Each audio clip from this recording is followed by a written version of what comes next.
I'm Jim Ward. I'm the Associate Vice President for Compliance and Ethics at Georgetown University, and I have taught in the Jesuit Commons Higher Education at the Margins program. My tips would generally fall under the heading of go into it with your eyes open.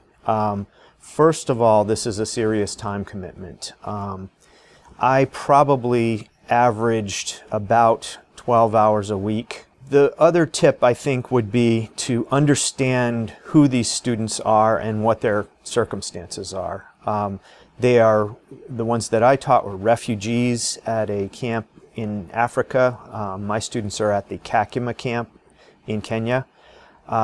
They have endured incredible hardship during their lives and incredible emotional trauma.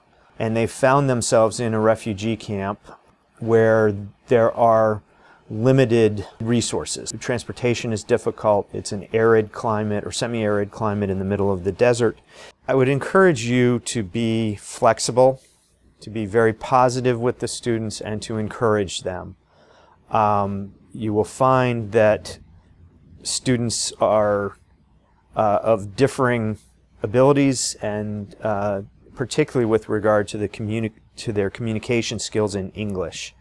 And this is an online program, so your interaction with them is through writing, postings online and through papers that they write.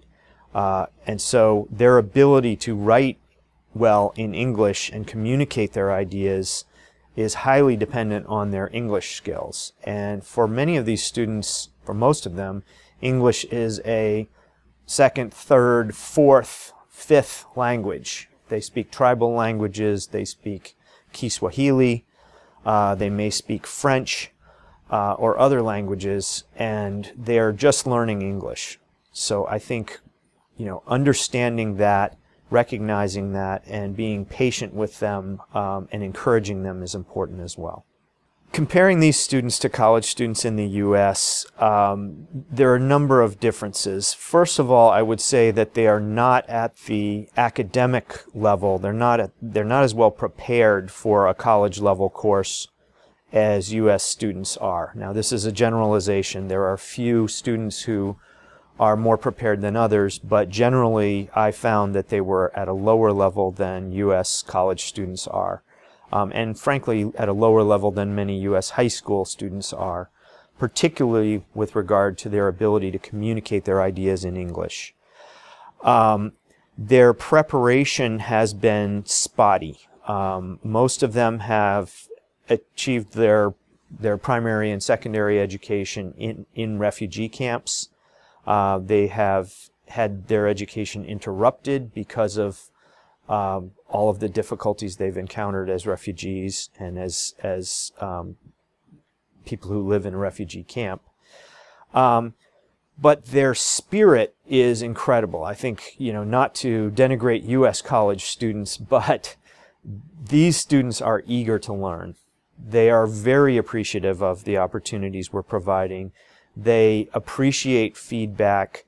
They are grateful to their instructors. They hold instructors with a high degree of respect, and they really seem to see education as a way of bettering not only their own lives and those of their families, but their communities and their home countries. They have big visions for what they will do with their education.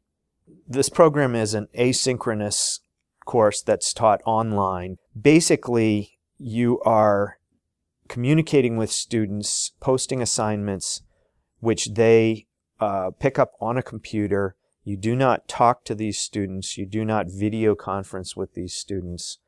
They are working in a time zone that is 7, 8, 9 hours away from the United States, depending on where you are.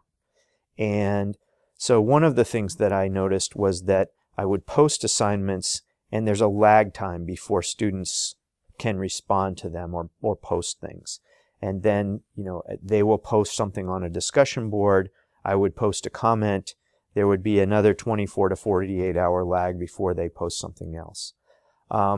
It's a difficulty, but given the situation that they are in and the realities of the camp and the difficulties and expense of having instructors right there, this is a great way to teach them, and they appreciate it.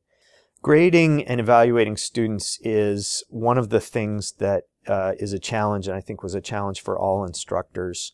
Part of the reason for this is because we as U.S. faculty members come into the program with expectations about what an American-based college program should be and about the standards that it should have.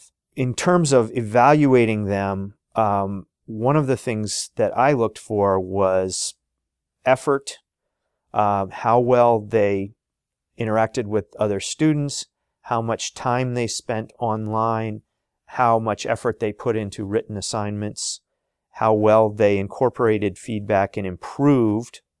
I tried to recognize progress, to recognize effort, yet to hold to standards of quality that were relatively uniform. It's important to coordinate with other instructors for several reasons, the first being overall consistency. It's important that students who talk to each other and who study at the same computers in the same location in the camp have a relatively consistent experience. We don't want, one student to have a much higher workload than another student just by virtue of the instructor they happen to draw. So consistency is the first reason. The second reason is because this is an experience, both for the students and for the instructors.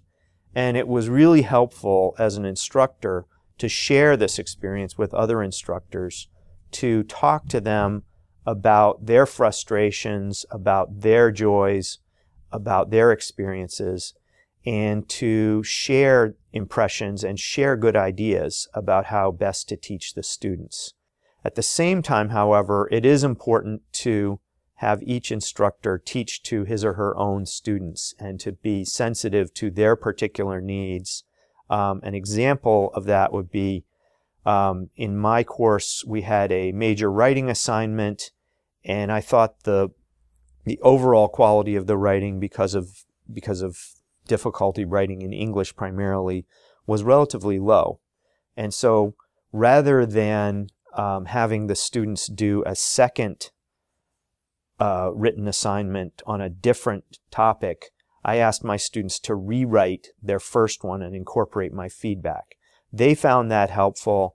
The second round was a big improvement on the first, and it was a way of getting them to incorporate feedback and learn.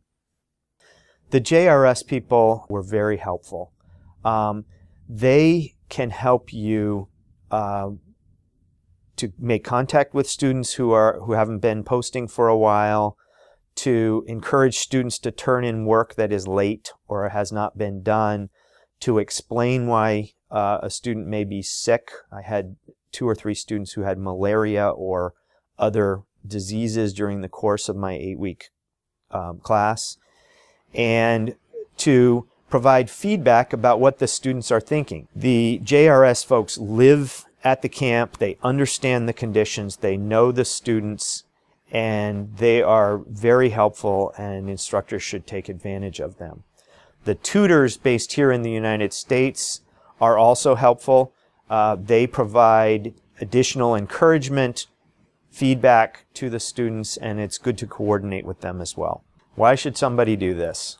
These students need you. And it's nice to feel needed. They thank you. It's nice to be thanked. But more importantly, this is their chance for an education. And we are doing something with this program that is so important that it is definitely worth the effort and the frustration and the difficulty. I feel like I have learned more from teaching this course than I've taught my students. The students have amazing and difficult stories, and getting to know them and seeing their spirit and their enthusiasm despite what they have been through is just a real lesson for everyone. It's also something that is within the Jesuit mission of the colleges and universities at which we work and teach.